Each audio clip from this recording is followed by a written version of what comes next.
எந்த பொருளுக்கும் தனியான மதிப்போ மரியாதையோ இல்லை. ஆனால் அதை உபயோகித்தவர் யார் என்பதன் மூலமே அதற்கு ஒரு விசேஷமான அந்தஸ்து கிட்டிவிடுகிறது. சின்னஞ்சிறுவனாய் நீங்கள் இருந்த காலத்தில் படித்த பள்ளிக்கூடத்தை 40 வருடங்களுக்குப் பின் இப்போது பார்த்தால் உங்கள் மனம் நெகிழ்ந்துவிடும். கண்களில் நீர் முட்டும். உங்கள் மனைவியோ மகனோ அதை பார்த்தால் அவர்கள் கண்களுக்கு வெறும் செங்கல் கட்டிடம்தான் தென்படும். ஒரு பொருட்டாகவே அதனை அவர்கள் கருத மாட்டார்கள்.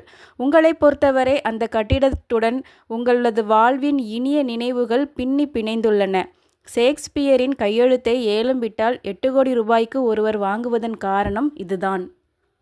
காலம் காலமாக வேல் போர்க்களத்தில் உபயோகிக்கப்பட்டு வந்துள்ளது.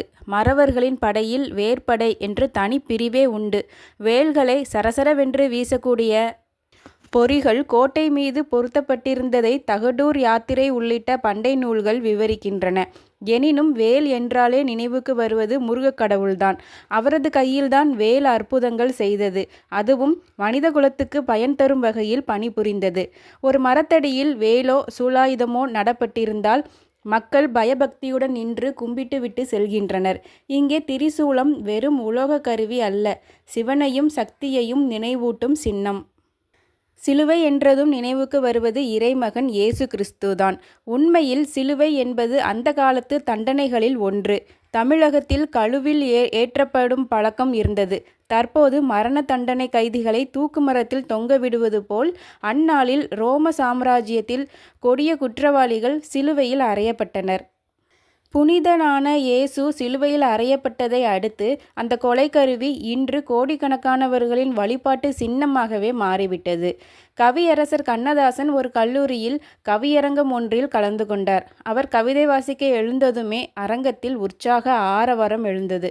ஒவ்வொரு வரிக்கும் பலத்த கைத்தட்டல். வாசித்து முடிந்து நெடுநேரமான கரவொலிகள் அடங்குவதற்கு கைத்தட்டல்கள் ஓய்ந்ததும் கண்ணதாசன் கூறினார், இதுவரை நான் வாசித்தது என் கவிதையே அல்ல. நான் எழுதிய கவிதையை ஒரு மாணவரிடம் கொடுத்துவிட்டு அவரது கவிதையை நான் வாசித்தபோது அதற்கு நீங்கள் வரிக்கு வரி கைத்தட்டினீர்கள். ஆக சொல்பவன் யார் என்பதை தான் உலகம் பார்க்கிறதே ஒழிய சொல்லும் பொருளை பற்றி கவலைப்படுவதே இல்லை என்பதுதான் உண்மை என்று. சத்தியமான வார்த்தைகள் இவை.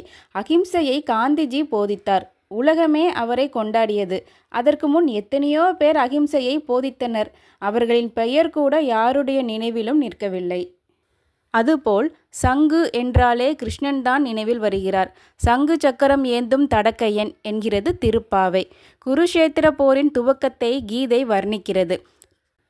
பாஞ்சஜன்யம் ரிஷுகேசோ தேவதத்தம் தனஞ்சய பௌண்ட்ரம் தத்மௌ மகாசங்கம் பீமகர்ம விருகோத்தர.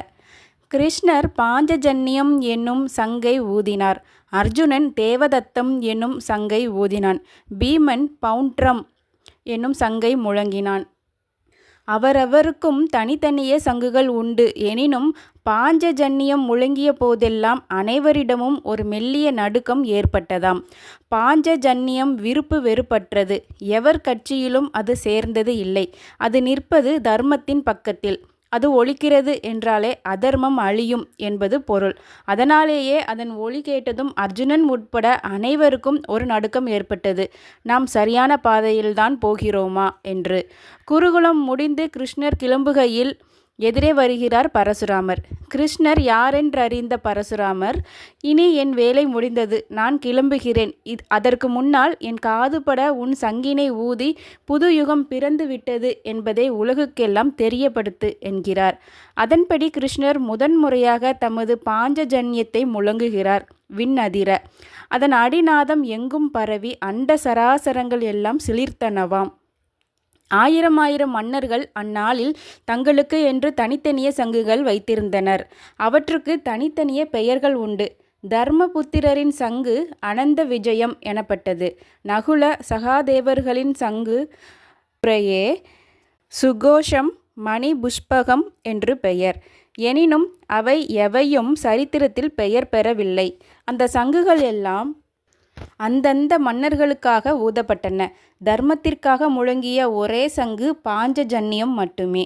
அனைவருமே தமக்கென்ன தனி சங்குகளை தேடி அடைந்தனர். ஆனால் சங்கு தேடி அடைந்தது பரந்தாமனை மட்டுமே.